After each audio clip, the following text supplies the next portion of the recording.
This is the fallen angel Christopher Daniels, former TNA X Division champion and former TNA World Tag Team Champion, and you are listening to the TNA Cross the Line podcast. Enjoy.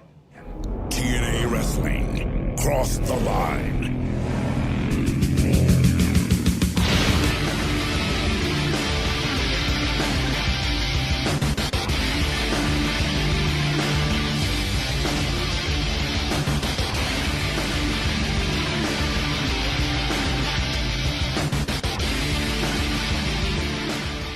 And we're back with episode 127 of the TNA Cross the Line podcast. I am Bob Colling Jr. With me, as always, is Dallas Gridley. And Dallas, we have reached officially a new era for NWA TNA. We are strictly going Impact moving forward. We are done with the Asylum, and we're in the Impact zone. I know you're thrilled. Mm-hmm. I'm thrilled. We may not sound thrilled because I'm still very tired, but we made it. And now we're moving forward to monthly pay-per-views, but our first one isn't until about 9 weeks from now. But Dallas, how pumped are you? I mean, I keep saying it, but I can't explain how excited I am to finally be done with these weekly shows and move on to monthly pay-per-views. And I think we might as well just say it now. I mean, it's going to be a little bit different here on the show. We're going to have a little bit after this episode. Dave Meltzer does not cover the thumbs up shit. Like, we'll still say, yeah, we liked it, we didn't like it, but we can't compare it to anything because they're not weekly pay-per-views. He only does that for pay-per-views. Notes might be cut down a little bit here and there. We might literally, some days, have a 50-minute episode of like, hey guys, here we are, we have nothing to talk about. Here's the show. Okay, that was good. And then that's it. Like, that's might just be what happens now. I'm really excited to see how things switch and how they turn out. But today's show should be a normal Impact episode, as you guys know it. At least how we've been doing it. But yeah, dude, I mean, this is the last week. This is the last Saturday episode where there was an extra episode before it. This past Thursday, as we covered the final weekly pay-per-view from the TNA Asylum. It's crazy. Yeah, I'm pretty excited to finally move out of it. In the era of the 3-hour Sunday pay-per-views, I feel like more times than not are going to be pretty enjoyable. I'm pretty curious to see the focus on Impact in this format now that they don't have a pay-per-view on Wednesdays that they have to deal. Like, how quickly are they just going to put big matches on TV? I mean, we've gotten a few big matches already, but are they going to just go full force with big matches, or is it going to be enhancement matches? Yeah, that's something I've been thinking a lot about is how are they going to handle having just a strictly Impact show? I think obviously, I mean, a lot of the recent Impacts that we watch. I mean, so today we are covering the 15th episode of Impact. Now, on all other 14 of them, I would say they have had limited promos. There were some, like in-ring promos. And, I mean, sometimes we have backstage interviews, but, like, very rarely, I feel like. There's maybe one every 2 shows, it feels like, or something. But I think they're going to have to be doing more of that stuff on these shows, so are we going to get quicker matches, less matches, or how we're going to balance the promo time, talking time to tell these stories versus just the matches? Oh. Yeah, I mean, it felt like more. It was more of video packages that we would deal with. Video packages, yeah, and usually fairly quick ones, and they've only really mostly been highlighting the stars, not necessarily. I mean, yeah, sometimes we'll get ones that kind of recap the feuds, but that's because they were taking place on the pay-per-views. So, right. I don't know. We'll see how the format change. I mean, I would assume we're going to really see it on today's show, if not next week's episode. It's going to be one of the two. We're going to either see it a little bit now, or they're going to hold off and then do it next week. Yeah, and then I think another question, too, is are there going to be people that were regulars in the asylum that don't make the trip to Impact Zone. Like Eric Watts, Goldilocks. I mean, people of that nature. Well, Goldilocks has been there, so at least a little bit. So I think we might hang on to her a little bit. Eric Watts is a really interesting one because as we noted before, even the last few appearances, it was like, well, he happened to be in town. We're just gonna use him, and it's like, okay, let's just grab him. So I do think we're gonna I think him, for example, he may be few and far between here in the Impact Zone because really. We're not immediately traveling from the Wednesday shows to come down here on Friday or on because they did it the day after, right? Thursday. Yeah, wasn't he like a third option one time? Yeah, he was. They were like, "Oh, we'll bring him." Oh, wait, no. Oh, yeah, Eric Watts. Oh yeah, Eric Watts is here. Let's use him. Oh wait, La Parka has a second outfit. Okay, perfect. That's exactly what we wanted. And yeah, like, they didn't even plan that. Like that just happened to be the case. They got really fucking lucky on that one. Let's just leave it at that. Yeah. But yeah, I don't know, man. I'm looking forward to this, and I guess without further ado, we can get into our news and notes. But I guess before we really dive in, we got to talk about our last episode from the Asylum, A Date with Fate. I mean, it was a big show, man.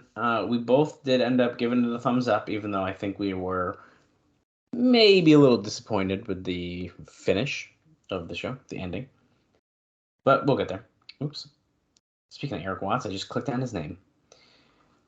So we had a 6-way X Division Dominance Tag Team Elimination Battle Royal.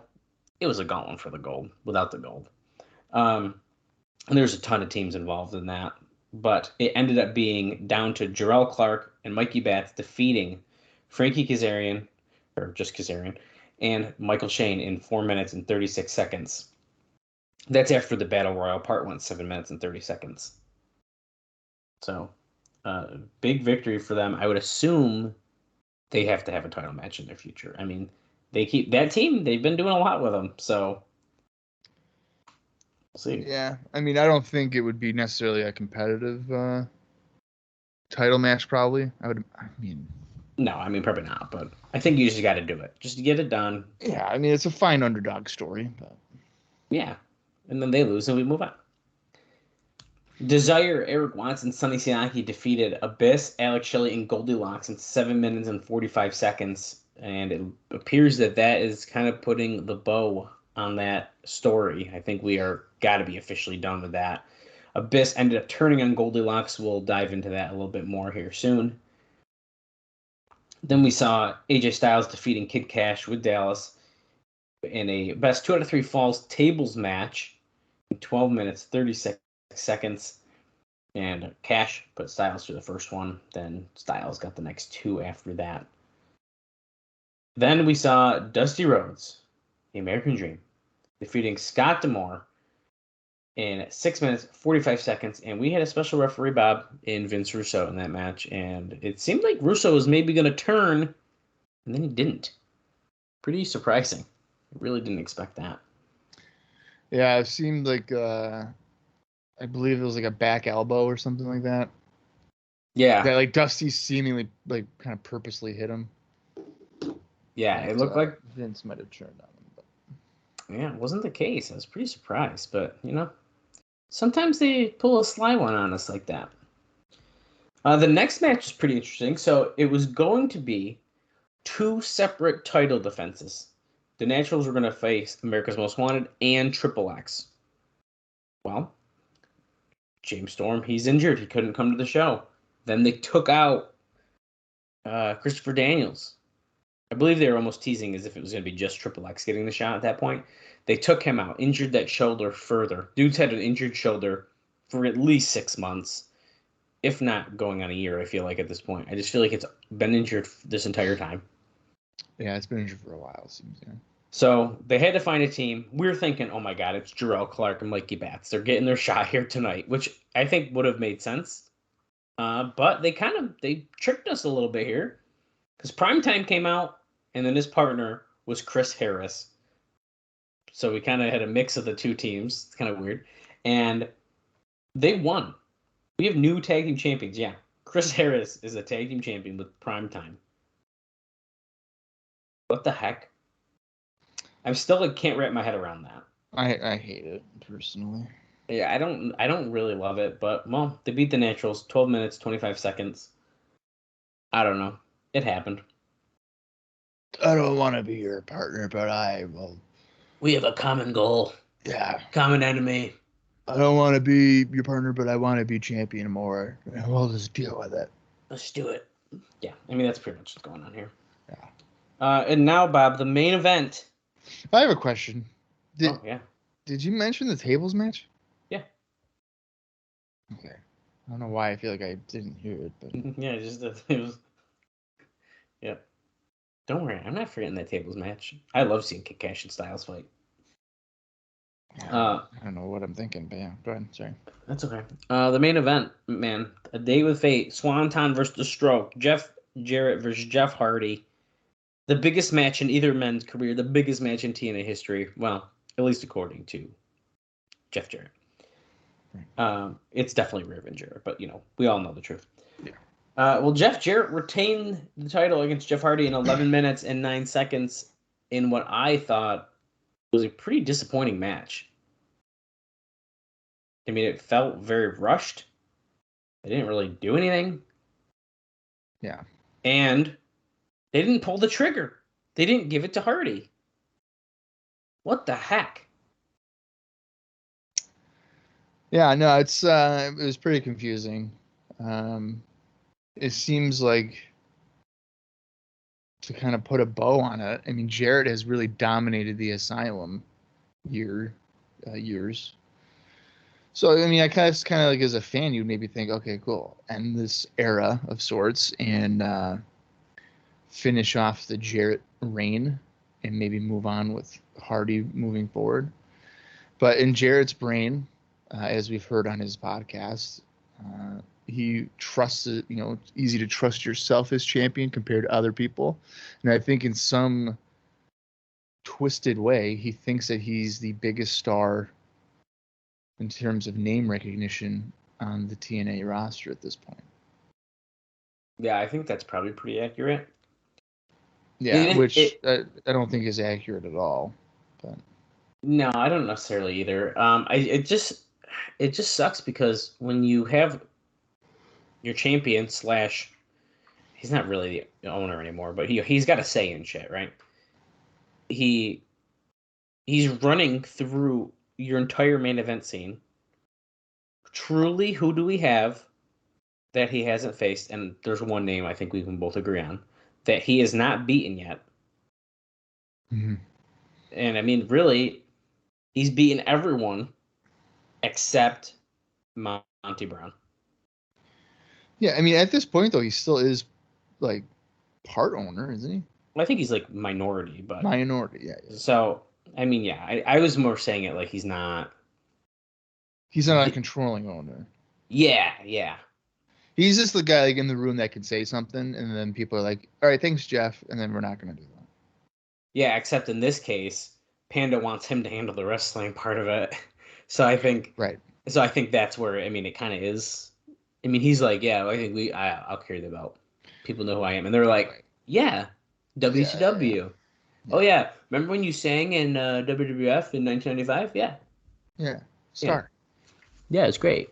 So, I don't know. It's just a bummer. Now, if we're not pulling the trigger on Hardy, which, bad move. We're not doing it on Raven. Once again, a bad move. Yeah. You have to do it for Monty Brown. I just don't know why you wouldn't.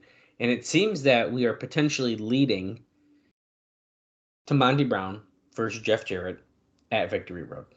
That's what I would think.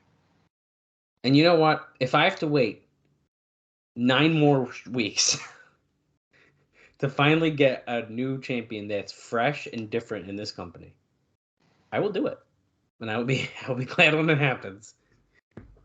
But holy shit. It's just crazy.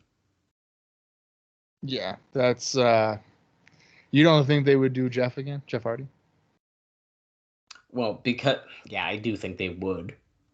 It's just I feel like the way the story's been going, like Monty's been like waiting. He's like in the shadow. He's like, I'm getting the shot at whoever wins, blah blah blah. Yeah. I feel like it just naturally is going to be him next. Could we do a three-way even? I'd be fine with that. I just think at this point there's a more emotional interest maybe in a Monty Brown thing, especially if they were to like officially turn him babyface. Because like we've said before, we've seen Monty Brown, at least clips of it on the Best Damn Sports show, where he's Right. absolutely acting as more of a babyface and a heel. And his charisma, I think, leans more towards an entertaining babyface more than a hateable heel at this point. Yeah, no, I agree with that. So, I don't know. I guess we'll see what happens. I'm really hoping. I'm just hoping that we get something good here. And how is Jarrett going to... We're going to hear from him on Impact. I do remember them saying we're going to hear from the winner of the match. So we're going to hear from him on today's show. What's he going to do? What's he going to say? Oh, great. I'm sure it'll be long-winded and a blast to get through. Oh, I'm sure of it. But I would assume that will then lead us into what's happening next. So we will see in just a few minutes, but we're going to talk about some notes. We got some notes that Dave talked about from that show that we just discussed, more breaking down some of those matches. And then there's a bunch of stuff to talk about. And I was just flipping through quick. I don't think it's super crazy. There's a bunch of stuff. So let's just get right into it. Let's get going here. After I find where I was. Okay, so Bob, we gave it a thumbs up. What do you think that the readers of the Wrestling Observer thought about the final pay-per-view, A Date with Fate? I'm gonna say they went with a thumbs up as well. Well, only 6% gave it a thumbs up. See, I was gonna say thumbs down And that's because of the Hardy thing. I bet you. It's gotta be because 64% gave it a thumbs down and 30% were in the middle, which in this case would clearly be more tilting down. Essentially, I mean, does it say how many fans it did this overall? Yes. So we got. Let's see here. Let me do some maths in my head. 50 people. So it's a little bit higher than normal. That's a little bit higher. So yeah, I think maybe it's a little higher because people wanted to see Hardy win the title, and I bet you that since he didn't, and in the manner that he didn't, which is another Jeff Jarrett screw job essentially, right? That sour taste was like, you know what, screw that. That wasn't worth it. Right. Because it is an instance probably where a lot of where your paying audience is like, oh, cool, I want to see this guy win the title, and you don't give it to them. Right. And Dave even notes that the response was higher than in recent months, but still below the average level of from most of the run. And that's with pushing Jeff Jarrett and Jeff Hardy is the biggest match in company history. And what do you think was voted on as the best match for the final show? I will say Styles and Cash. Yep, that was number one, and the second was the X Division Battle Royal. Mm-hmm. And what about the worst match? Rhodes and D'Amore. Yep, that's right. Hit that right on the head there. And in second place was the Watts Siaki Desire versus Abyss Shelley and Goldilocks. Okay, so let's break this down here. I'm going to try to just hold this so I don't have to crank my neck to the left. So Jarrett Hardy match was a match everyone realized was going to be tough. Jarrett laid it out shorter than most NWA title matches, with it going about 11 minutes, 15 seconds. Booked much of it as a brawling outside the ring, as well as putting a lot of focus on Dusty Rhodes and Vince Russo outside the ring because he recognized Hardy's limitations. Jarrett won with a guitar shot while Rhodes and Russo argued outside, distracting Hardy. So that's kind of what went down there. Now, the live crowd was sold out with 1,300. They sold more tickets than usual. The only purchased tickets, more than usually the only purchased tickets at ringside, but they did sell quite a few $10 bleacher seats as well. Still, based on the early lines, far more got in free than paid. I don't think that should be a surprise at this point. And going forward, they're all free, so it doesn't really matter. The atmosphere was great, as most of the crowd knew it was the last show in Nashville for the time being and considered it as bigger than the usual show. The local paper even had a story that day talking about it being the last show and that Jarrett would be opening up his own promotion in October. We've kind of talked about that very briefly with the Burt Prentice. I think I might have more notes about that even as well. So Jerry doing his own thing? Yeah, Jerry's going with Burt Prentice. It's like the USA right thing or whatever, yeah. Which, interestingly enough, does tend to use several TNA guys. No, what else do you want, dude? Right, Like, basically the same area. It's basically, you're still getting this album shows, basically. We're going to have to start covering them. Yeah, okay. I'm surprised that there's not a non-compete. It's so interesting. Yeah, I don't know. This is a very weird thing. Okay, so that's happening in October. I'm sure we will hear more about that, especially with using TNA guys and stuff. Yeah. They did an angle on the show where Daniels was injured by the Naturals with chair shots to his shoulders. They announced that the worked James Storm injury from the week before. So they're saying that the James Storm thing was just a work, so that was part of the story. What had been scheduled as the Naturals vs. America's Most Wanted, with the winners then defending on the same show against Triple X, wound up being the Naturals versus Chris Harris of America's Most Wanted and Elix Skipper of Triple X. Harris and Skipper won the tag titles when Chase Stevens had a chair and Andy Douglas had powder, but Skipper beat Stevens' chair with one of his own, and Harris speared Douglas, sending the powder flying for the pin. It was a nice visual. I do remember that happening. Mm-hmm. There was a big pop for the win, but the match wasn't good. I don't remember it being bad, but fair enough.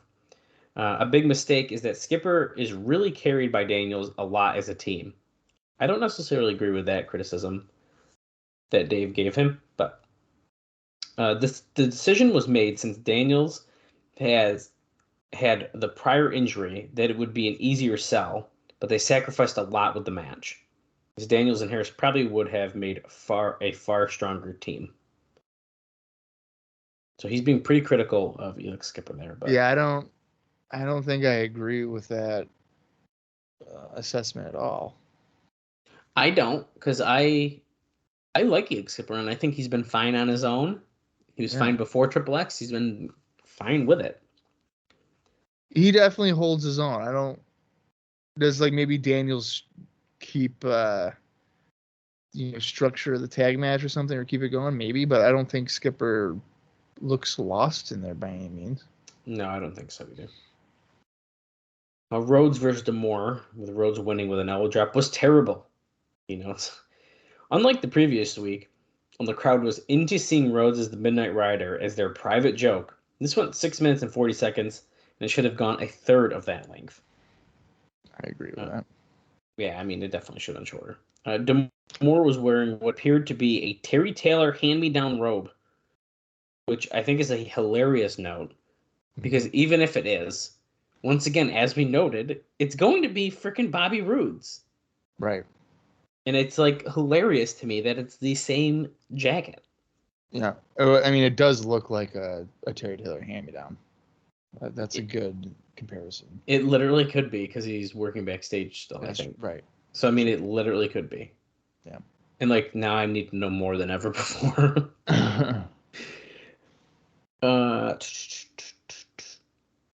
Lost my spot. Okay, he couldn't carry Rhodes. No, well, surprise. Russo never turned on Rhodes, even though they teased it when Rhodes hit Russo with the elbow, which we discussed. The post-match saw Team Canada in, and Russo take off his shirt and start shoving around D'Amore, which Dave notes was the funniest stuff in wrestling outside of internet posts on the subject in the last month. So I think I do remember Russo kind of taking his shirt off, and we were like, oh shit, what's going on here? Yeah. As we discussed, Styles won that 2 out of 3 Falls Tables match over Cash with the Styles Clash from the middle rope through a table. The post-match saw Cash, Dallas, and P.D. Williams doing number on Styles, with Williams laying him out with the Canadian Destroyer. The plan is to start a Williams versus Styles X Division title program. Which AJ himself made very clear he was coming for PD anyway. You're right. I got another funny thing here about Kid Cash. Oh. Or maybe an interesting note here. So again, I was listening to a clip of the Rene Dupree podcast, and he talked about his feud with AJ. Oh. And he noted that, first of all, he hates working for TNA. Like, he thinks it was the worst company that he ever worked for. Holy shit! Yeah. So he's talking to Renee about it, and he says he's like, the feud with AJ made no sense to him, because it was pitched to him that they would work for a few months or whatever, and he was like, I lost every single match. And he was like, usually in these situations, for a few months, or a few weeks, whatever, you build it up, I get some steam, and then he beats me. Yeah. And he was like, from the get-go, I lost every single time against AJ Styles. That's a pretty fair point, because that's literally what's been happening. Yeah. I mean, he put him through a table one time, but I mean, he didn't pin him or anything. Right. And he still has maintained nuclear heat. Which I guess is, I mean, good on him to be able to continue keeping the heat on himself. I mean, we've even said before, I think it's pretty safe to say that he is nearly the most hated person in the company. I would say so. Like, heat-wise, like, he gets a lot. Yeah, I mean, his heat is different than Jarrett's heat. Jarrett's heat is almost like, I feel like he gets the go-away heat. It's a level go-away heat, but I think it's also heat like he shouldn't be in this spot, right? Type of heat. But I think Jarrett's like one of those people in wrestling where, like, I feel like he's always been like that kind of bad guy, so you kind of know that you're supposed to hate him anyways. It's like, oh yeah, we don't like him. It's like natural for him to just be like the hated guy. Yeah, but Jarrett's heat isn't really necessarily the type of heat where it's like, oh, I want to pay to see him get beat up. For Kid Cash, I think it kind of is. Like, I want to see him get beat up. I totally agree with that. Because, like, that's such an interesting way to explain it. Because, like, I don't ever feel like, oh, I can't wait to watch Jarrett get beat up here. Like, I've never thought that. That's never came to my head. Yeah, that's a crazy thought, though. And what's kind of another interesting thing too is, like, when you go back and look at the Raven feud, Jarrett was the babyface. Oh my god! So that wouldn't even be an instance of like, oh, maybe for us, like, we wanted Raven to win and but like the way that was programmed, like, Jarrett's the babyface. He's trying to overcome the intruder that it was Raven. So right, really interesting stuff. And like Jarrett as a babyface in TNA, like, at all, is just weird. Like, it's weird. Well, and I mean, we had, like, I don't know if we've mentioned it, but we had that YouTube comment where they don't want us to talk about the future, which I get. Hey, we try to beat around the bush. We apologize if we spoiled anything. Yeah, we'll try to be more vague, and I think that there's a period here in TNA where Jarrett as a face does work. Yeah, but I think that's a while from now. Yeah, if it's the same thing I'm thinking of, it's a while. Yeah. But yeah, apologies if we're spoiling something. We try to do it so it's far enough in advance that you'll forget about it just as much as we will. But sometimes the excitement levels, I just cannot contain myself. Yeah, and I think sometimes when we kind of are aware of the future, that it adds kind of context to what you're watching now too. Yeah, I think so. And sometimes we could be wrong about what is going about the future. Like, I could misremember, so don't even really hold value to what I'm saying. Oh, and I have misremembered multiple times. Exactly. And it's just, like, I literally thought that, like, Jeff Hardy was on the first anniversary show, which was clearly not the case. And that's just because I didn't have an understanding of the Asylum years. Mine was very mixed. So I've done that many times. I thought Sting was, like, barely here, and we've already seen him more times than I thought he was ever in TNA before his eventual return. But if you can hear the rain, there's a thunderstorm happening, so my apologies. Yeah, I know. I was not expecting for there to be a thunderstorm, but yeah, me either. Okay, moving on here. Abyss finally turned on Goldilocks, giving her a backbreaker, and of course they got a big pop with that. And Dave notes that they haven't really given Abyss a new direction. The people think he's a face, but that isn't Dutch Mantel's short-term plan for him. So we'll see what happens. I'm really curious what they're going to be doing with Abyss. He's not going to be a face. The short-term plan is for him not to be a babyface? No, Dutch Mantel does not want him to be a face.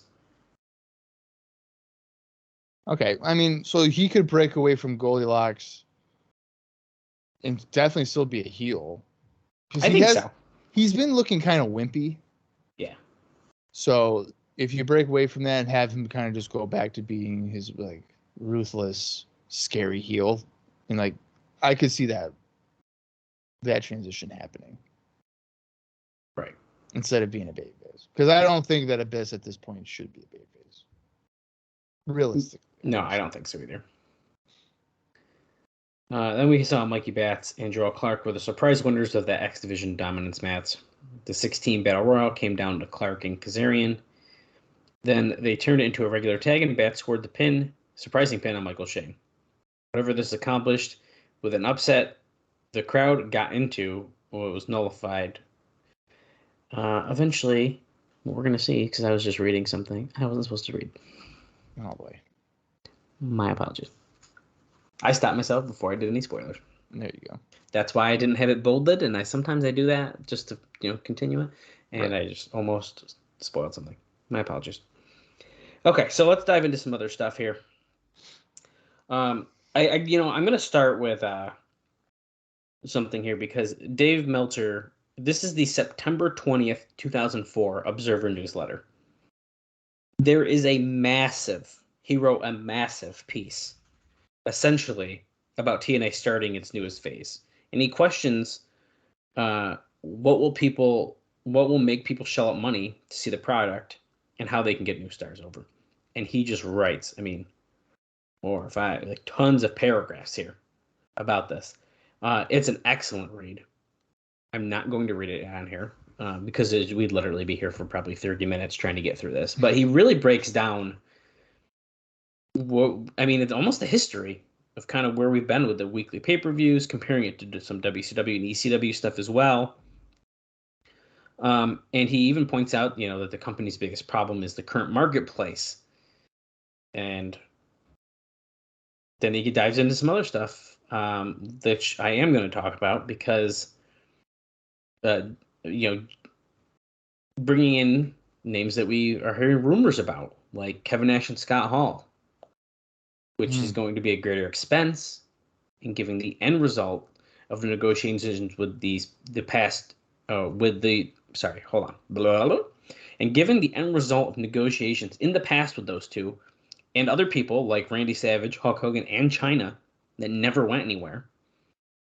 Even though apparently Kevin Nash has confirmed to friends that he is coming in. So, and he continues going on production budgets and stuff like that, and he really breaks this down. And actually, I have another note about this as well, but I may actually be saving that for next week's episode. Okay. There's no way they're getting anything near WCW money. No, that's silly to even think that they would. If people think that that's the case, there's just no way. But when you're so used to, let's say $3 million a year, right? Then I guess they had both been in WWE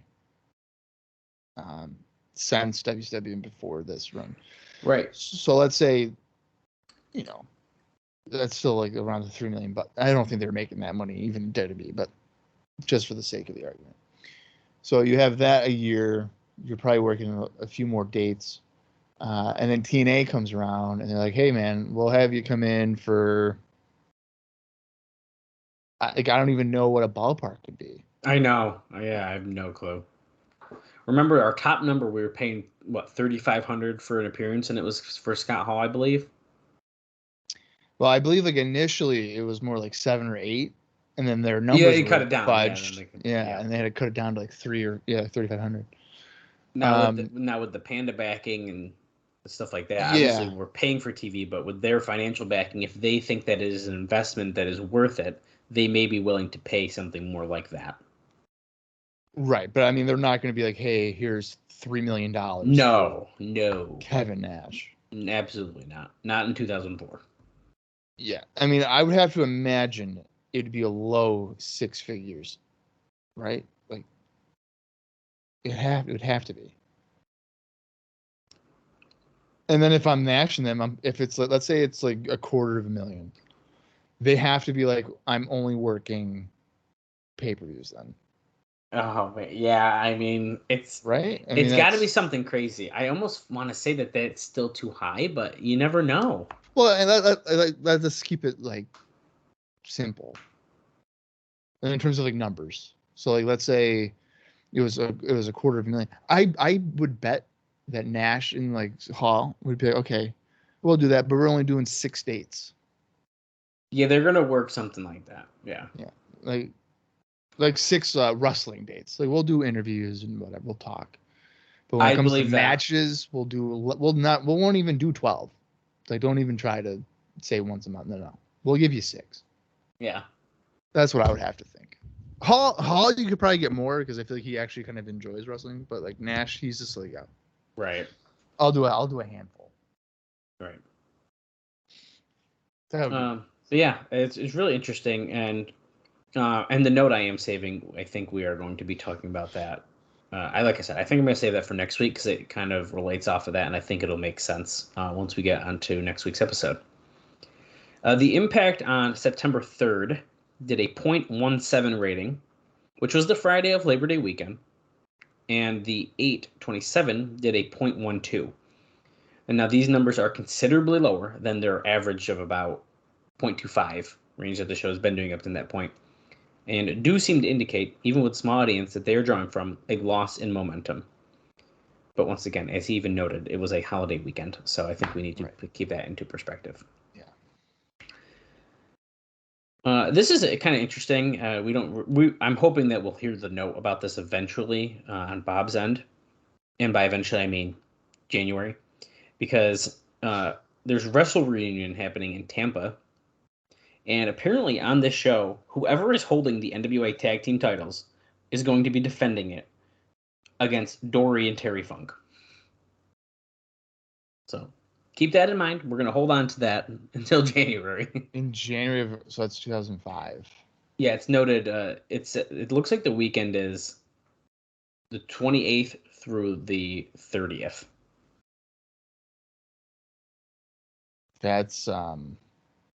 That's pretty interesting. Yeah. What is it? It's a Wrestle Reunion? Wrestle Reunion? Wrestling Reunion. Wrestling Reunion. And it even has AJ Styles and Daniels in a 6-man with Roddy Piper, Jimmy Valiant, and Rocky Johnson. What? It's what's being noted. I mean, it could always say Jeff Jarrett versus Tully Blanchard, managed by J.J. Dillon, and with Ricky Steamboat as the referee. Yeah, I mean, this is like a wild sounding show. Yeah, that's... yeah. That's interesting. So we may have some fun indie notes coming up, but it was noted here, so... That would be pretty cool. The Miami Herald ran a story, and he's not on the show, so not that I know of, so I'm just going to tell you this now. They ran a story about Alex Shelley, whose real name, as Bob has told us with fun stories in the past, I think you said on the podcast, his real name is Patrick Martin, and he's 21. He's from Detroit. And Bob called him Patrick Martin once, and then was basically told, fuck you, do not call me that name. Yeah, that was good times. Yeah. Well, he took the name Alex from the main character in A Clockwork Orange. Oh, there's thunder. If we lose power, we're talking about the Alex Shelley interview. And he took Shelley from Pete Shelley, who's the lead singer of the band The Buzzcocks. In describing the difference between wrestling for TNA and Ring of Honor, he said, working TV and independent shows are like night and day. And that's something I didn't account for when I arrived in TNA. If you talk to some people who have been around the business for a while, they can tell you that a lot of independent fans come to see these high spots and big moves in person, while facial expressions and storytelling are more important on TV. Mm-hmm. I think that's pretty accurate. Yeah, I would agree. Dave notes here that this is no longer Alex Shelley interview. The most notable thing over the past week are David Sahadi's videos. And in particular, and I'm not 100% sure if we didn't see this or if we're going to see it on today's show or if we're just not going to see it. Because it's a commercial for the November 7th pay-per-view. And he notes that they are masterpieces and position the company perfectly as a hot new alternative in wrestling. We heard one report that WWE told people that they read about Sahadi negotiating with TNA and told its employees who were friends with him that they could no longer have any social contact with him, which put a few people in an awkward position. And I do believe we did see a very interesting open on the Date with Fate pay-per-view that was different than we expected. Mm-hmm. And I think that was potentially part of this commercial or footage from it or something like that. Yeah. Which is really fucking good stuff. Really good stuff. Okay, let's see what else we got. There are a lot of ECW guys who now wish that they never signed a contract. And that's because they look at WWE, and now Dave notes that this may be, and in some cases is, wishful thinking, but they see Paul Heyman back in a stronger creative position, which is also noted that he doesn't have anywhere near the power he had, and Tommy Dreamer, who almost every ex-ECW wrestler in TNA likes, moving up in the ranks in the talent relations department, and thinks that it may be their opening. When one approached a company official about a release, he was told to not even think about it because Jeff isn't releasing people because he's not going to let anyone under contract go to WWE.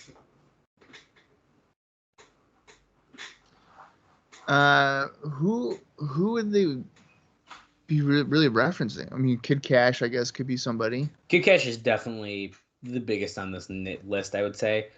I doubt there's no way in hell Raven is thinking this. There's no way.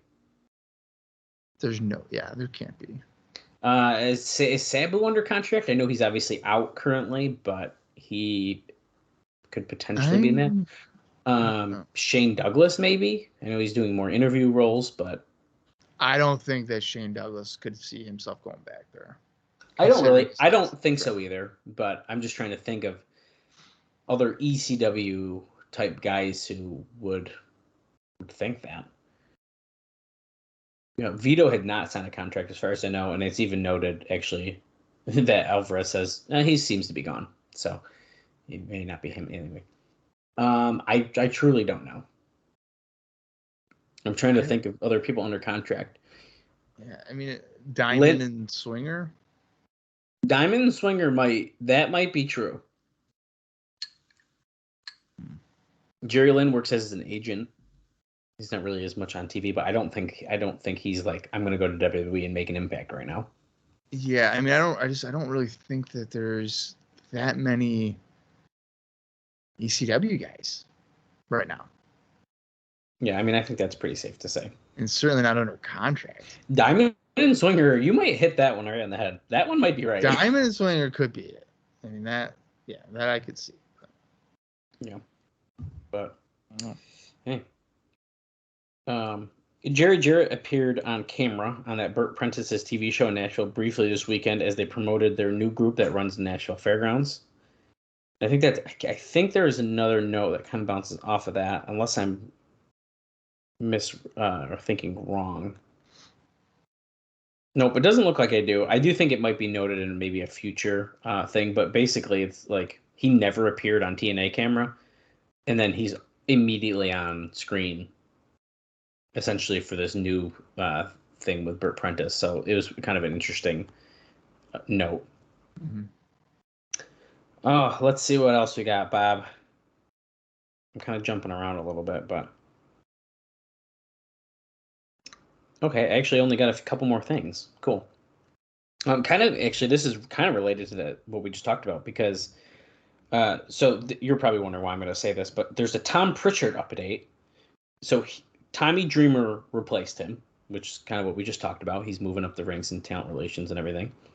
Now, apparently Tom Pritchard was telling people that he was coming to TNA and that he was in good enough shape still that he could probably wrestle. Why? I don't know.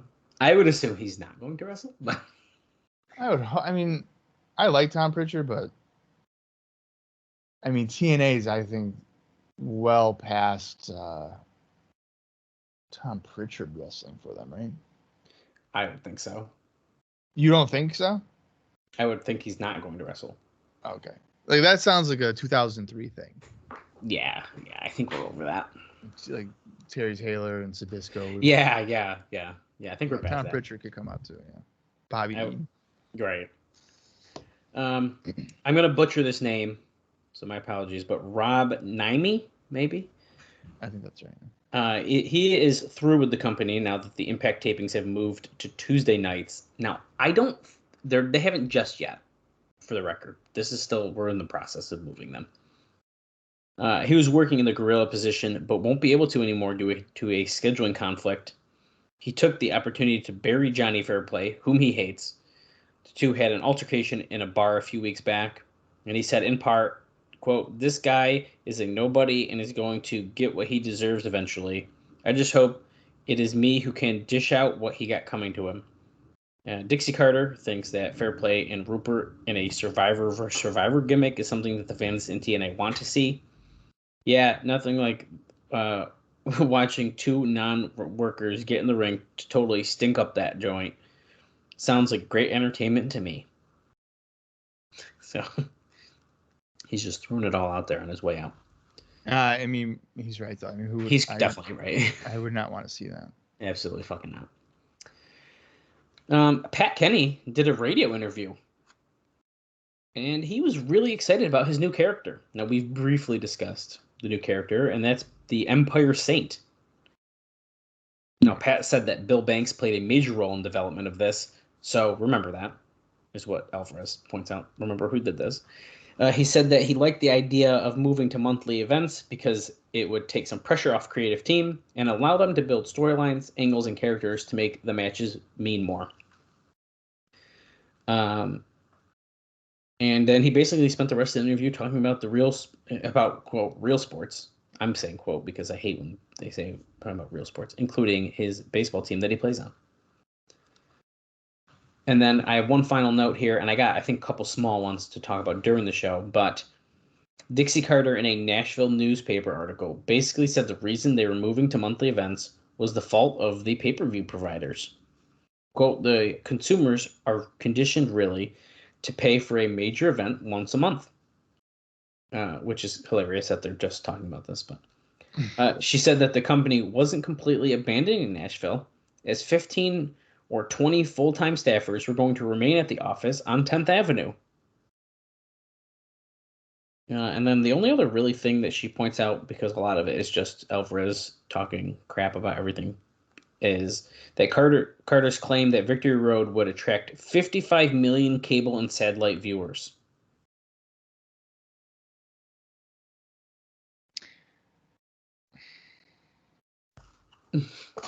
Okay, so Now, she's not guaranteeing they're going to watch, but it could attract them. so that's what I was just gonna say. Like, yeah, it couldn't attract. Like, that's how many people could watch it. But I feel like I wouldn't say that when at the end of the day you're getting a .117 fucking rating, which is probably like 100,000 people. Now, how would you feel if we get to that show and we're like, okay, we got the bet rating? 55 million people bought it. Oh my god, no way. You'd shit your pants. Well, yeah, and then like TNA would be like, oh, we're set forever because all these people spent $25 on our show. Yeah. So like we have nothing to worry about. It's some good shit. Yeah, so that's not happening. I mean, even if yeah, it's just ludicrous. Like, if you showed 55 million people a TNA show, right? Yep. And then you were like, hey, would you spend this amount of money on it? If you even got 10% of the 55 million, you'd probably be like, all right, not bad. We got something. Yeah. I feel like they wouldn't even get 10%. Probably not. So there's no way, right? WWE would probably get a decent amount. Right. Percentage, but I mean, TNA, there's no way. Yeah, I don't think so either. Well, Bob, it's just about that time, but I got 2 dark matches for you, and then Oh, boy. we can click play on this bad boy. So, on this September 10th, 2004 edition of Impact, it was, of course, taped the day before. So, yeah, we're not quite at that Tuesday taping just yet. But now there's 2 dark matches that took place. And one of them I do have a note on that I'll just mention during like a video package or something, but just to keep us talking. Dallas and Kid Cash defeated the team of Chris Sabin and Amazing Red. Sounds like a fun tag match. Yeah. And then there was a dark 6-man tag, and you know who those 6 people are. It's 3 Live Crew, BG James, Conan, and Ron Killings, and they defeated the team of, listen to this, Alex Shelley, Matt Seidel, and Titus. Oh, Titus. And that would be, of course, Ryan Wilson. Right. And that is what I have a note on, but we'll talk about that during the video package because it's pretty quick. Can't believe that I'm not finished with this Titus thing yet. Well, if you've noticed, he has not appeared on screen. So, Right. What's that tell you? Yeah, that tells me that he's just not probably ready. I mean, he wasn't really ready when he was with Northcutt. Yeah, fucking red shirt security. Doesn't that feel like a lifetime ago? Yeah, you know what? I feel like he's the rare wrestler where like they wrote him off with an injury, quote unquote, and then he never came back. He was actually gone. Yeah, like it was like his arm or whatever. Like Yeah. I think Raven like broke it or something. Yep. And then we never seen him again, or we haven't seen him again. Right. Yeah, but most times when there's an injury, we see them like 2 weeks later, and they don't even have a cast, unless you're Rick Santel, who broke his collarbone, And it winces. And winces when you even mention it. Yeah, your shoulder. Yeah. Oh, ooh. Oh man, God, why you gotta bring it up? Oh. Yeah. All right. Well, you did the dark matches. It's now time then to get into the September 10th, 2004 edition of NWA TNA Impact. The runtime for this is 46 minutes on the dot. So if you want to watch along with us, head over to the Impact Plus app, or if you have it in your own personal collection, hopefully in your personal collection you don't have commercials, because I believe that we don't. Hope not. And watch along with us, or I guess you can just listen to us react to it and go from there. So I'm going to count down from 3, and when I say play, that's when you're going to want to hit the play button. So here we go. 3, 2, 1, play. Oh, see, here we go. Look at this package. This is TNA. See, that was wicked cool. It was like literally a few second intro. It was awesome. Yeah. 10 seconds. So now we're kind of diving in. Jeff Jarrett retained the title. And that's right. A lot of people were watching that, remember. Raven, Abyss, Monty Brown all had their eyes on that title match and did not actually interfere, shockingly enough. Mm-hmm. The aftershock will be felt today on Impact. And now, from stage 21, it's total nonstop action wrestling Impact. My favorite fucking show ever. Let's go. We need to change this fucking song, man. Yeah, David Sahadi's got to change that. Yeah, can you get them to change this, please, David? Please help us. Sooner rather than later. I'm going to miss our banger of a theme, which... Will this episode be the first one changed? Probably not till they have a better theme. So, I'm keeping the good one. Our intro is not changing right now. I don't blame you. Bob, how many people do you think are inside of the Impact Zone tonight? 700. Nope. 800. Nope. 550. 400. Damn it. Yeah. Wait, does this mean that this is the end of Don in his shirts? Because he's just got a collar shirt on today. Oh my God. You might be right. Because we got Don Weston tonight in the ring, which is weird. This is, yeah. Since when do they both get in the ring together like this?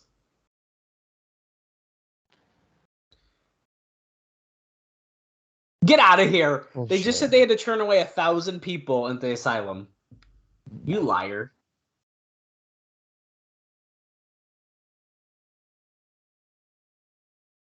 Yeah, this snapping. Tag titles situation out of control. I like that TNA is now wearing the tux, but now it's just like a TV show.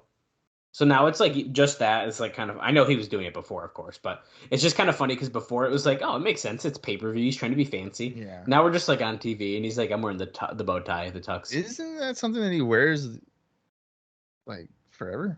Yeah, he does. I think it's kind of amusing. I We're mean, essentially getting a highlight package of what happened on the pay-per-view, again.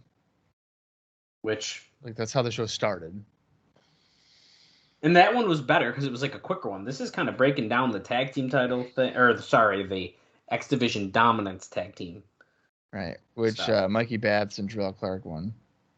Okay, we're doing the whole show. They're doing the whole fucking Okay, so Bob, let me give you my Dark Note match then. No, Okay. I was going to wait, but... Might as well, yeah, go ahead. Because we literally talked about all of this. So you'd be shocked to hear this, but Johnny Fairplay was back at TV for a dark match. And he was managing Titus, Ryan Wilson.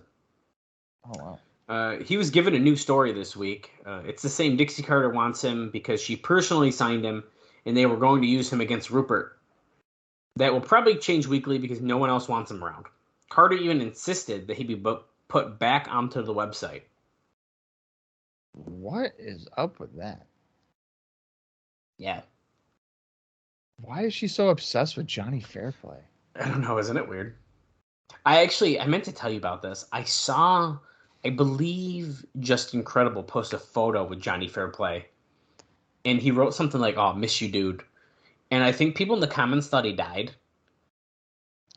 And we're like, Johnny died? yeah, let me see if I can find it. I think it was on Facebook. Wow.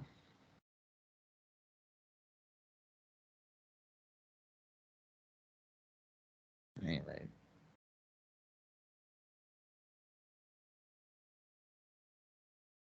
Harris and Skipper, the tag champions. Harris is shocked. Dusty blatantly back elbowing Russo. Russo teasing that he was going to hit him with a foam baseball bat or a rubber bat, whatever, but he didn't do it.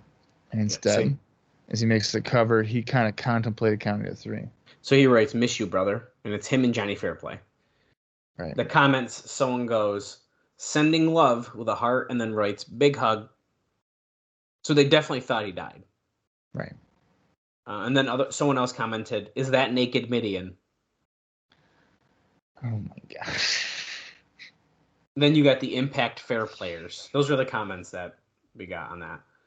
Which I actually thought, and I'll be honest with you, I was like, did he die? He did. You thought Johnny might have died? I did check. Oh my god! Just to make sure. Well, yeah. What if he did? That's funny. I What enjoyed if that. he did? I just liked big hugs. This person definitely thought Johnny Fairplay died. Yeah. Okay, so we're on the last match. We're seeing the pinfall to Jeff Hardy. We are now nearly 6 minutes into the show. Actually, right now we are. And we have yet to see a match. This is actually very different from our normal format on Impact. In fact, this is pay-per-view format. And we're back, and TNA and Don West are still in the ring.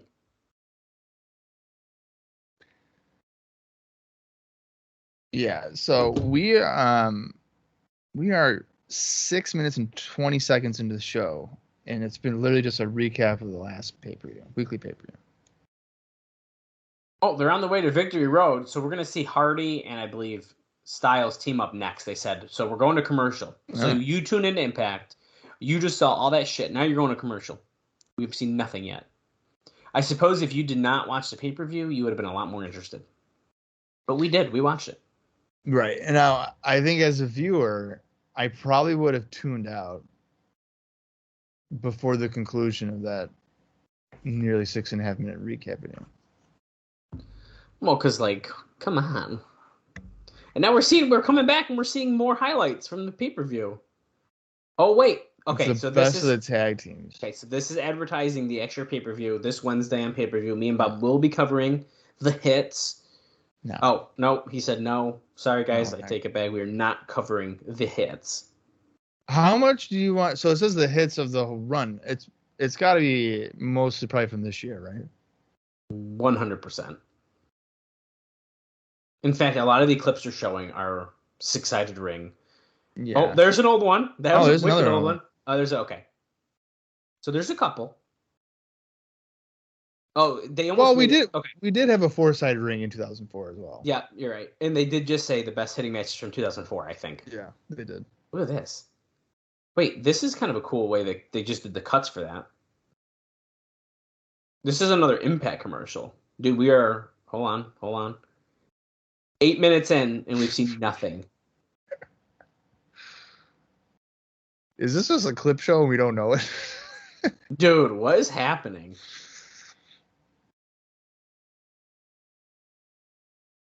Okay. So it's not, hey, watch the show that you're already watching. Dude. Holy shit, dude.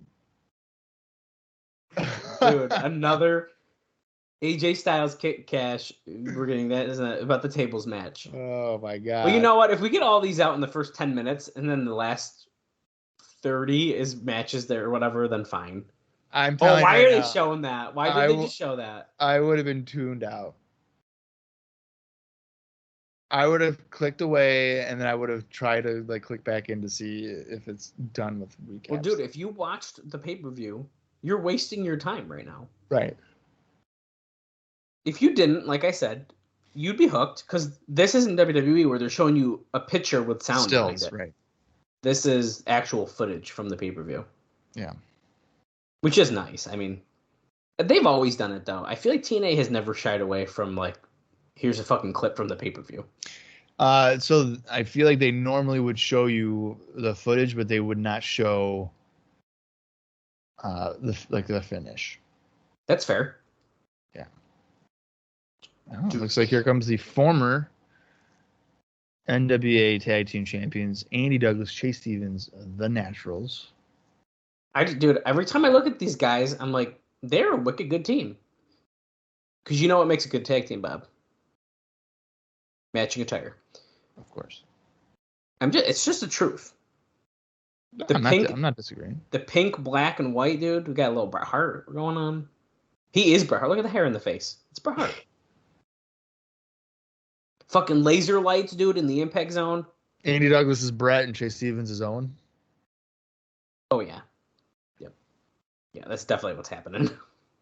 And then here comes AJ Styles, and as you said, he should be teaming with Jeff Hardy. So this is not, I wouldn't say this is a squash match, right? I'm sure the Naturals will probably get some.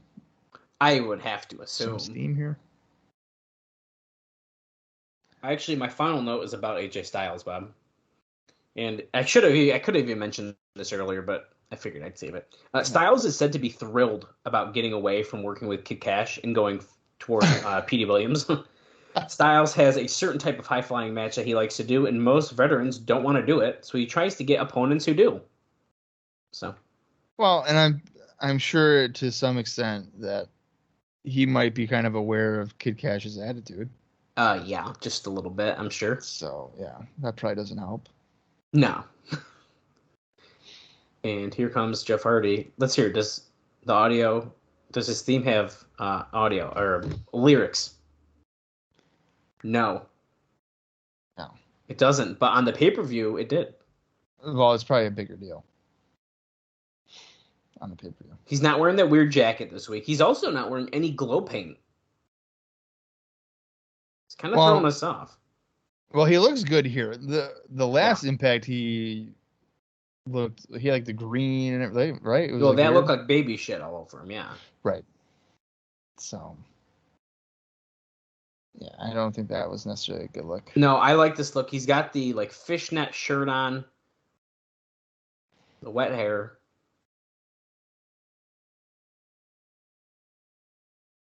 We haven't quite hit peak Jeff Hardy look for me here yet, but that's fine. We'll get there. Immediately, we got Andy Douglas and AJ Styles starting us off, which is, we could not be bullshitting this. We got to get right to it. Look at that. Chase Stevens hitting the head of Styles, distracting him. If you hit the SAP button, you can listen.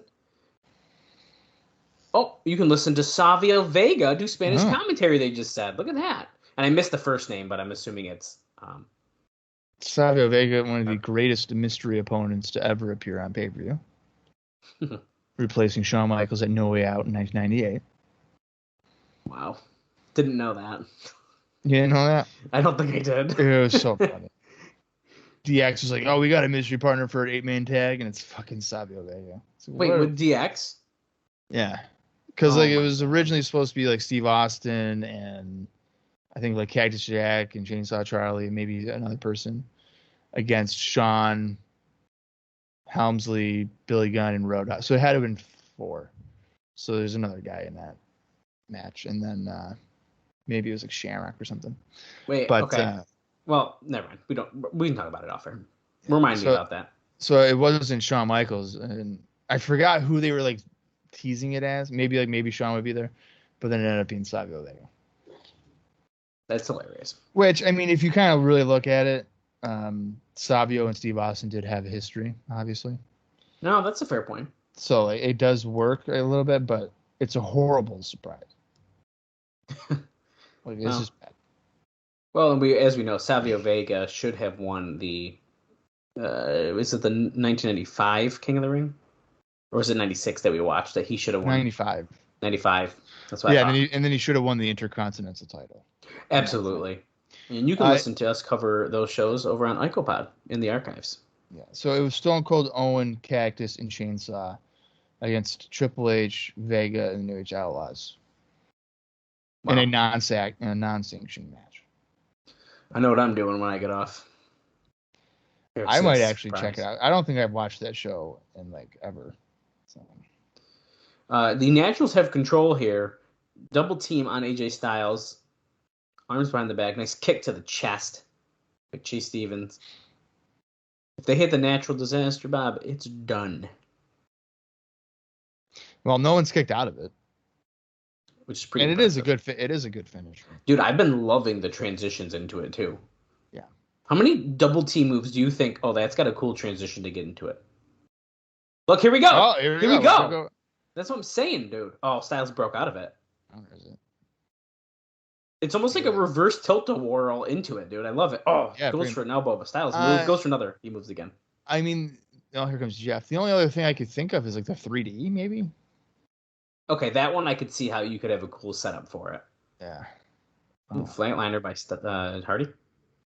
To Douglas, and Douglas is acting like he's knocked out from it. Only going to get a 2 count, though, because Chase Stevens is a great tag team wrestler, and he made the save. Yeah, that's right. Jeff Hardy's not quite wearing normal. Oh, no, you can still see through it, right? It's like a blue fishnet. I kind of like that. It looks blue, yeah. I didn't realize it was colored. Oh! Styles, moonsault, reverse DDT, but Chase Stevens almost wasn't up in time for that. Yeah. But Styles was able to catch himself. Jeff was going to the top rope for something. He's not the legal man. Brainbuster. No, Hardy is the legal man, isn't he? No, didn't Styles just tag in? Well, Hardy hit the swanton, and guess what? It doesn't matter because Styles goes for the cover. Hardy gets Chase Stevens out of the ring, and they get the 3 count. That wasn't bad. Yeah, but you know what? I don't know how I feel about the Naturals jobbing like that. They got at least a little bit in, though, like you were saying. I mean, it wasn't a complete squash, but I know what you mean. Well, I mean, after the match, it looks like AJ was beating up Andy Douglas, but we went to commercial, or this video package to kind of avoid seeing that.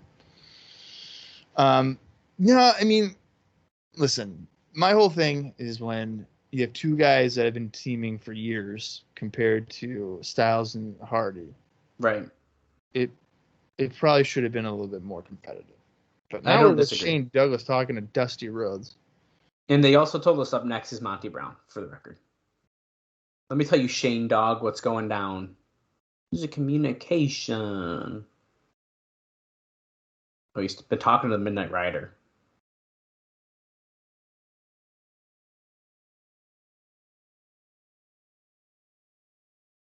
What the fuck? The director of wrestling operations, Vince Russo, and the Dusty Rhodes have had miscommunications.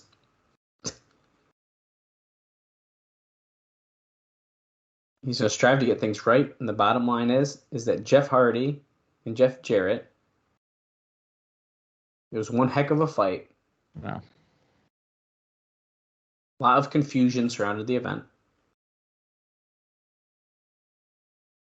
Oh, he's going to make sure the return match does happen. There goes Monty Brown's title shot. When it does get signed, sealed, and delivered, we're going to up the ante just a little bit, and he walks away. Sounds like they're going to be doing a stipulation, my friend. I like Shane Douglas, who's like, ooh, okay, let's get ready for action. I like how Shane Douglas still cuts his promos like he's a wrestler. I love it. Do you think we'll see Shane in the ring again? I would have to assume. Oh, here comes Vordell Walker. The man that knocked out Rick Steiner one time. Absolutely hilarious. I mean, he's in good shape, so at least he's not a dweeb. Yeah. And who's he fighting, baby? Ooh, the alpha male, Monty Brown. Blowing our pyro budget. I know, dude. They do pyro quite a bit. And I bet you Dixie Carter probably loves it. That's probably why they do it. I love fucking pyro, man. I do too, but I mean, you don't need to do it like after every match. No, literally. I do think that this is a time in wrestling where we just kind of had a lot of pyro, even more. Like, it was just fucking pyro everywhere. Yeah. I like it for entrances a lot. We don't need it after matches. We don't. I mean, I think if there's a major moment, yeah, but we've seen it after AJ Styles has beaten like Bruce Steele or something. I think didn't they just do it? Like Hardy and after AJ Styles just won and they did fucking pyro. Okay, let's see how fast this goes. Okay. I literally thought he was about to do the pounce right there. 15 seconds into the match. But here's the thing, I'd be totally fine with it. Double underhook. Vordell Walker here is cosplaying as Ken Shamrock. I don't know if anybody is noticing this here, but I would say if Ken Shamrock and Jarrell Clark had a baby, it's Vordell Walker. Because he looks like, I feel like sure. Maybe it's our quality of our video, but his face looks like Jarrell Clark to me. Sure. And then he's got the gloves on and the red. Then he looks like Ken Shamrock. Yeah. Even the body type. Oh, the pounce! Oh, there we go. Come on, pin him. Less than a minute. Let's go. No, he's got to taunt the crowd for 5 seconds. They're saying one more time, and he's dead. Is he going to pin him? Okay, he is. Oh my god, he almost got off before the pin was done. Yeah. So that realistically is under a minute in terms of any kind of potential of fighting there for Vordell Walker. Leaving the scent in the ring. Oh,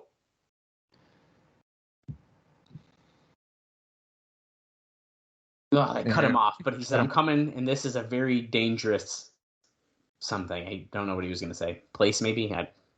Well, here's the thing. So they're cutting these guys off, and you probably wouldn't have to have done that if you didn't do a 6.5 minute recap. We get another one.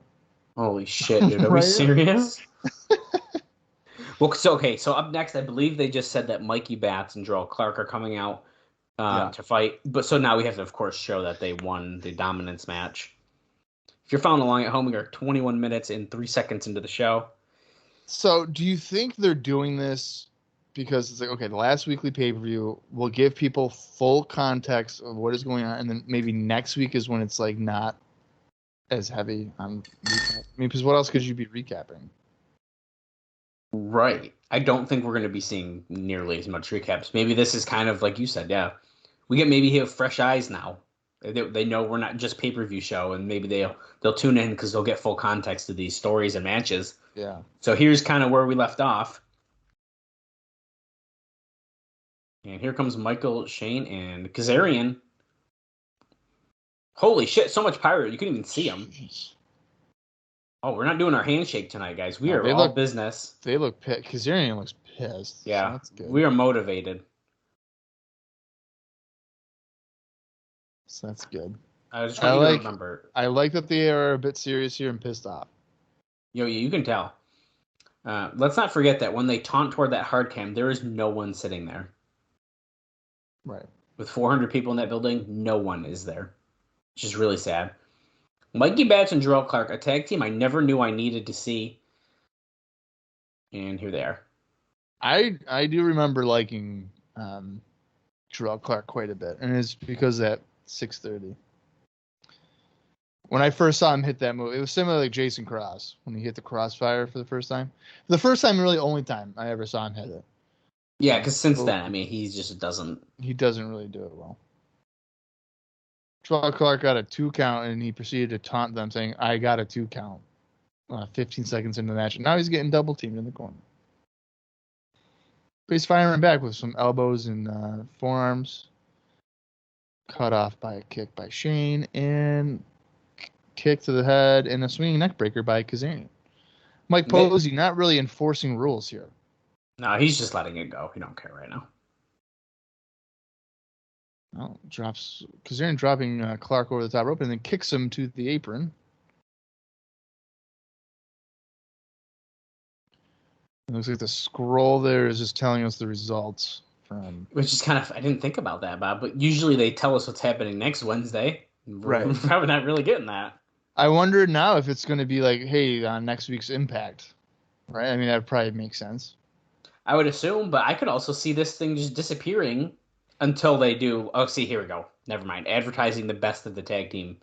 2004, which is a typo because it's literally 2004. Right, they had 3 zeros. Yeah.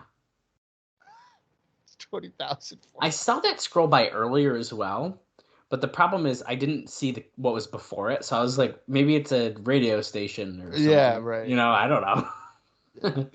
Maybe it's the name of a venue. No. Maybe it was Jeff Jarrett's payoff for beating Jeff Hardy. Michael Shane trying really hard to spin, do like a swing with Jarrell Clark. He could barely get it, but then Kazarian just drop kicked his head. Jeff Jarrett is a smart man. He was able to double dip from Panda. So, what can you say? Hey, folks, don't worry. I didn't forget about Indie Notes. All the Indie Notes are in this match. Oh, wow. Back on September 4th, which I don't know if I noted this on the weekly pay-per-view, probably didn't. But Samoa Joe defeated Frankie Kazarian in a PWG title match. Oh, wow. Kazarian being the champion. But Joe won by disqualification at PWG's The Next Show in Los Angeles, California. And then the final note for this week saw Mikey Batts defeating Xavier on September 9th for IWW in Ireland. Well, and just like that, Michael Shane gave a devastating super kick to Mikey Batts and to get the pin for him and Kazarian. I'm going to go on a record here, Bob, and I'm going to say Michael Shane might have one of the best super kicks. I do like a super kick. I mean, it's really good. Considering how kind of one-sided that was, do we think maybe the Clark Batts experiment is over? Yeah, I do. Okay, we're backstage. Shane Douglas with Vince Russo. Now, I've noticed a trend here, Bob. Yeah. Most backstage interviews on Impact tend to be with 2 people. Dusty Rhodes and Vince Russo. That's true. And I understand that's like a story thing, but I want to see them. I like when they interview talent. Wrestling talent, I should say. Look at this shit. Russo's got to determine the next number 1 contender. It's fucking Monty Brown. Let's just get to it, bro.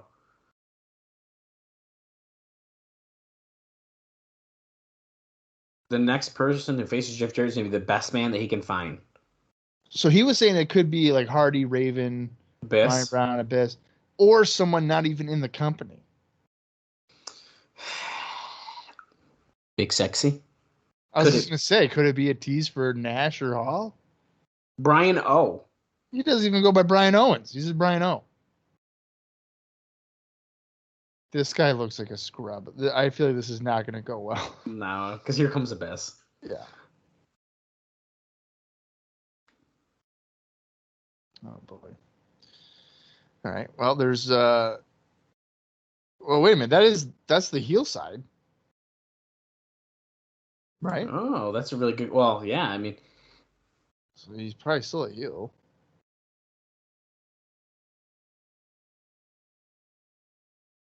Interesting.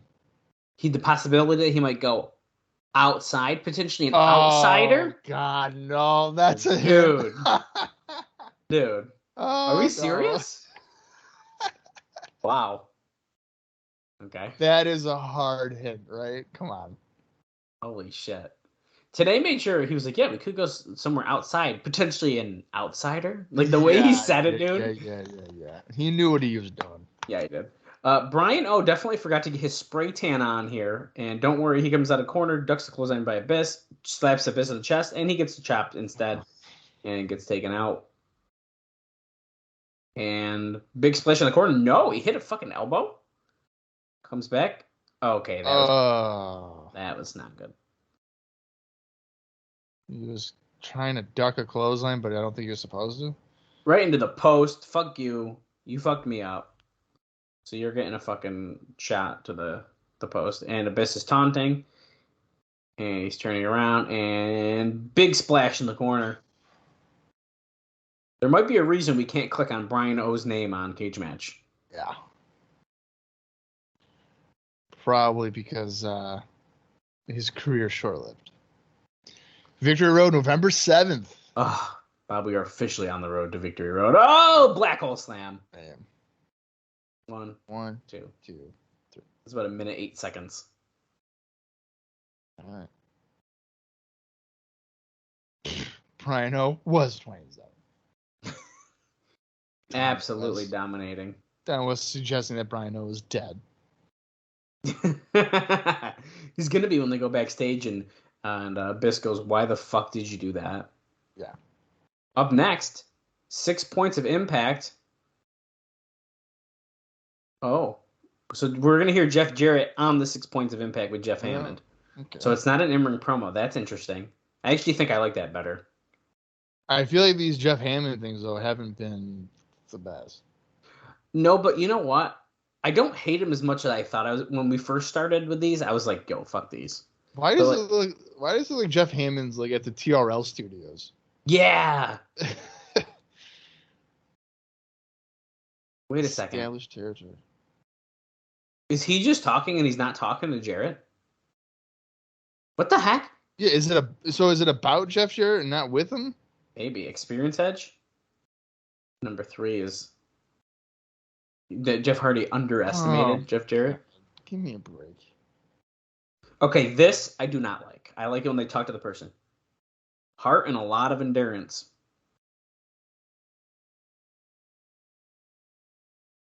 The fact that there's some interference is number 5, Bob. Rhodes and Russo factor.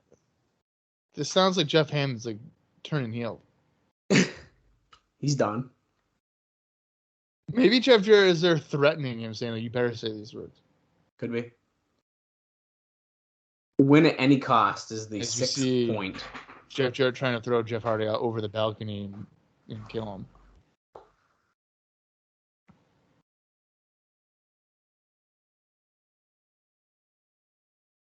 A true champion, no matter what the cost.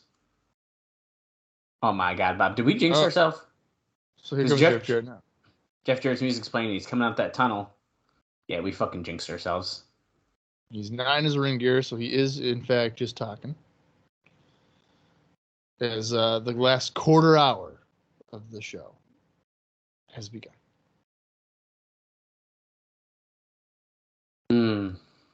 Yes, he's cut open. He's got a bandage on his forehead. Holy pyro! And I thought it was his bangs were super long, but it's a bandage. Yeah, he was busted open there in that match, of course. If you're playing Jeff Jarrett bingo at home. Is that a new necklace or something? What is that? It's quite the necklace. What is that? Jeff Jarrett wears some questionable clothing around this time. Yeah, he's taking some wardrobe risks. Yeah.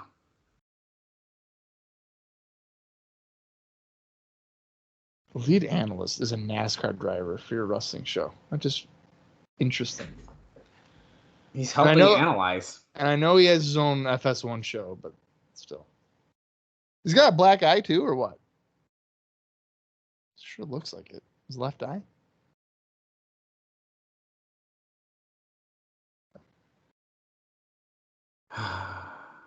Director of Authority. The new NWA World Heavyweight Champion. I'm sad. I'm very upset right now.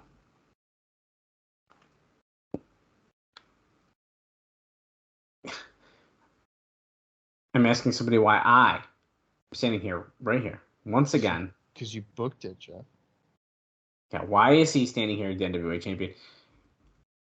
Oh, no, not the King of the Mountain. Oh, my God. We're going to have a King of the Mountain match. The fans want Hardy. I would rather have Monty Brown at this point. Line them up one by one, and I'll take them out. Oh, okay. Well, notice he didn't say line up Abyss, because he probably knows he can't beat Abyss. He said Hardy, he said Mounty, he even said Raven. But he didn't say, just give me Abyss. Japan. Bring them all from Mexico. Puerto Rico. That's Apollo, right? Is that a shout out to Apollo? Vance.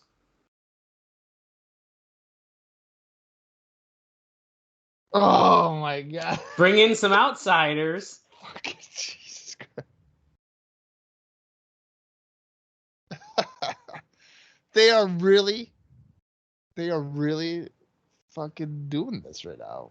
Outsiders. Oh, I wonder who they could be talking about. Wait a minute. If I've already beaten you to the punch, is he suggesting that he's brought in the outsiders? One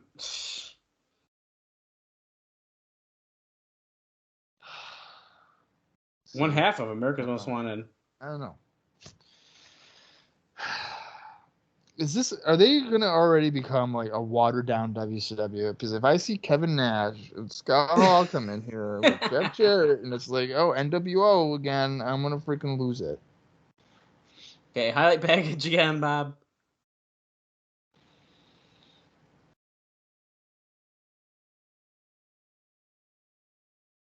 Prime time, baby. We're getting another video package here, folks, of the tag team titles, which Harris and Skipper, two guys that don't like each other, they won. Beating the Naturals, as you see here. Skipper hitting Stevens with a chair, spear onto Douglas. And that was good enough for the 3 count. We may hate each other. This is like the Mega Powers. Teaming up. They may not like each other, but similar goals. Team Canada, Scott D'Amore leading out, it looks like Johnny Devine and Bobby Roode.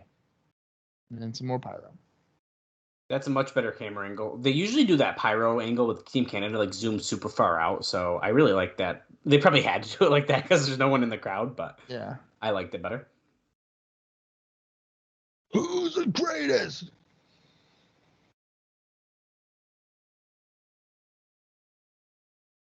D'Amore is claiming that he punched out Dusty Rhodes,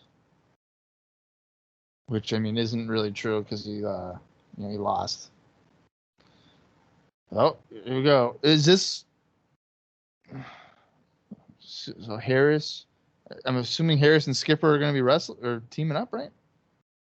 I would assume. Okay. Do you think that anything could possibly go wrong for them in this match? I mean, How many miscommunications are there going to be? I feel like they got to have some. I mean, this is a brand new team, right?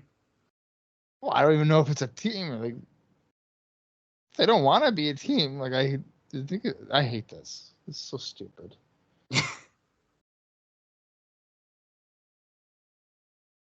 Say it. Say my name.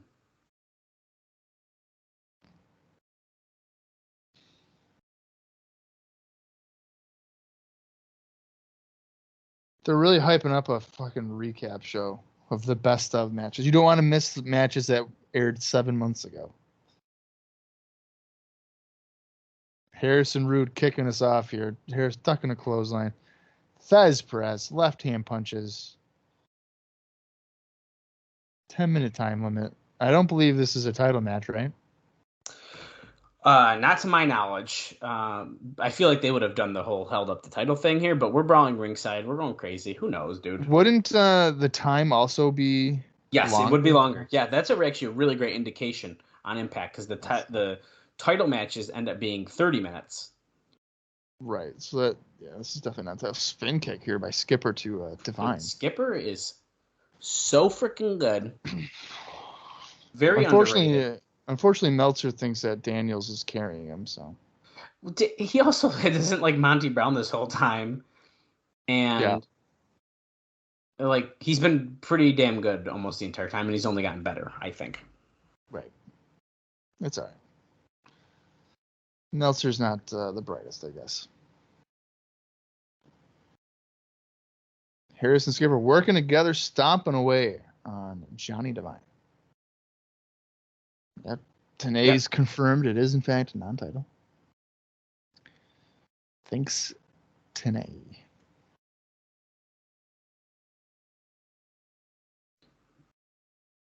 Attempted suplex. Harris counters. Vertical stalling suplex, of course, and Skipper tags in. We're going to do a double team here. Are they going to do, the vertical suplex crossbody combo? But Rude makes the save. He's not going to let Johnny take the fall. At least not yet. No. Now here's another instance, okay, where I understand Skipper and Harris are tag team specialists, but they don't team together. If I was booking this, I'd just have Rude and Divine win. I mean, that'd be pretty big, too. I mean, I don't think that's a bad thought for Team Canada at all. TNA, that's best of tag teams on Wednesday. Skipper into the ropes, elbow by Rude. Another elbow drop. Glorious. Oh, sorry. And then he knee drop. Going for a cover. Skipper is going to matrix out of that. Oh, full Nelson slam. Nice. 1, 2. Kick out by Skipper. Rude decking Harris on the apron, but Harris is not going to tolerate that. He'll distract the referee, allowing a double team to Skipper by Divine and Rude. We've just passed the 3-minute mark into the match. And we are at 40 minutes right now into this show. While the runtime is 46 on the dot, so this has the potential for a draw. Yeah. Divine going to the top, going for his moonsault, which is usually looking pretty good. He bent the knees on the way up there. Yeah. And he hits it. Divine intervention is the name of that. I like that. But Harris breaks it up. I think Johnny Divine is another guy that maybe a little underrated here. I agree with that. I've really been enjoying Johnny Divine. I've always known who he was, but I don't think I've seen like tons of his matches. I don't think either. I've seen a lot of the other guys in Team Canada, but not a lot of him. Right. Harris cleaning house here on Divine. Backdrop after several right hands, but Bobby Roode coming in. Sends Harris into the ropes, misses a clothesline. Leaping clothesline by Harris. Brian O is probably taking notes on how to properly take a clothesline. Running power send by Harris on Divine. But Rude makes the save again, and now Skipper is involved. Dumps Rude to the floor. That leaves the champs and just Divine. Uh-oh. Oh, I thought he was going for a clothesline, or the heart attack, but it's spine buster by Skipper. Now he's yelling at Harris to do something.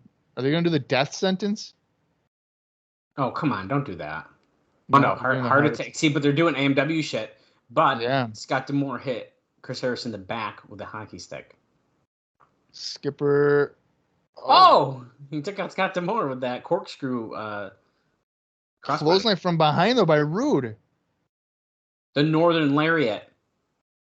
Oh! Oh, shit. And Divine pins Harris. Oh, I like that a lot. That's really good.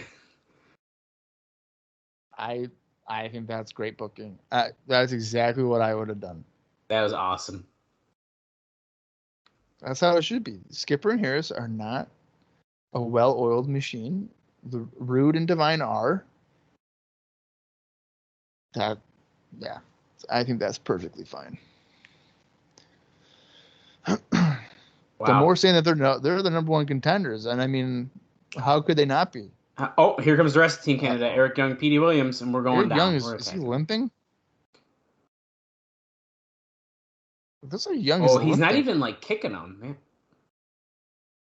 He might have hurt himself. It's something. It looks like his left leg is the one that's favoring. He's not working how he normally does. You can tell. Yeah.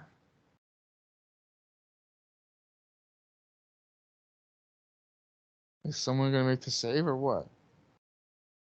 Here's getting choked out by the Canadian flag. The music is restarted for Team Canada. They've been beating it up so much. I love that.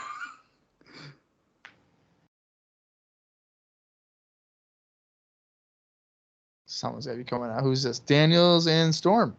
Oh, wow. Wait, this is awkward. Yeah.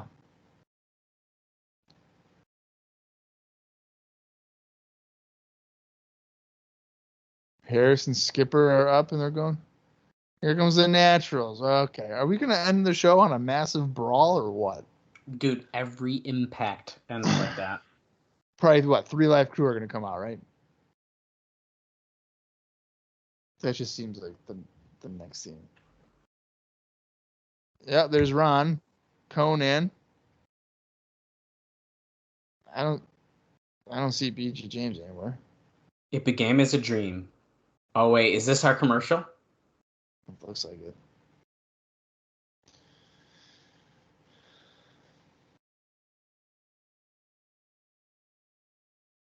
It was starting wait. from the first show. You think this is a commercial for the pay-per-view? Yeah. It has to be, right? If it's just started as a dream, probably Victor Road time. Jeff Jarrett got eliminated. Took him 11 weeks or whatever to win the championship. Good times. Oh, from Japan, the Hulk Hogan stuff. Oh, because they're talking. I mean, essentially, yeah, this was going to be like, it's their first 3-hour thing. So talking about bringing TNA to Jarrett. There's some Sting footage. Raven coming in. Oh man, that's so good. The reality. Talking about Phenomenon. Ultimate X. Notice that the blood is black and white. Here on FS. Yeah. Locker. 6-sided, the 6 sides of steel.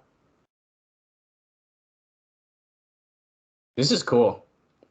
I mean, they're hitting all the big moments, like, pretty good, I would say. On November 7th. I like this voiceover guy. November 7th. Forever change the face of professional I'm getting wrestling. goosebumps because I remember fucking watching like this shit and be like, I gotta get Victory Road. Vengeance will unfold. The old road will crumble. A brave new world will emerge. TNA Wrestling presents. Oh, baby. I got goosebumps too, Bob. Shit, I legitimately have goosebumps. I legitimately do have goosebumps. Holy shit. That's nuts. Okay, here's my question for you.